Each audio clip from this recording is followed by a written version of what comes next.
Good morning everyone.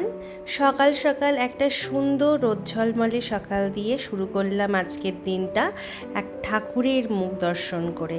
চলে এলাম সোজা রান্নাঘরে, একটু গরম গরম আদা চা খেয়ে রায়কে বললাম গাছটাতে একটু জল দে। গাছটা জানো তো ও চিলড্রেন্স ডেতে স্কুল থেকে পেয়েছিল।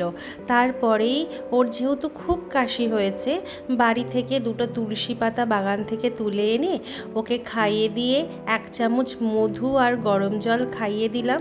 আর সোজা চলে গেল বাবার কাছে, বাবার সাথে খুনসুটি করে ততক্ষণে আমি একটুখানি ঘরগুলো ভালো করে পরিষ্কার করে নিলাম, যাতে ও আবার খেলাধুলো করে আবার ঘরটাকে নোংরা করতে পারে। সোজা চলে এলাম তারপর একদম আজ বরের আবদারে সাদা সাদা লুচি আর আলু চচ্চড়ি করতে। অন্যদিন তো করা হয় না, যেহেতু ও বাড়ি থাকে না, আজ অফিস ছুটি, তাই কারণে আজকের এই ব্রেকফাস্ট।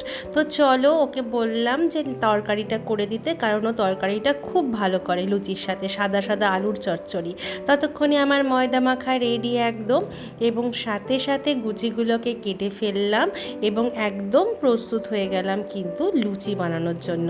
তারই মাঝে দেখো আলুর তরকারি কিন্তু একদম রেডি, এবং দেখেই মনে হচ্ছে কিন্তু ভীষণ ভালো হয়েছে। চলো লুচি কমপ্লিট, চলো ওকে দিয়ে এলাম, এবং সাথে সাথে হাতে লুচি পেয়ে এক গাল হাসি নিয়ে বলে কিনা থ্যাংক ইউ।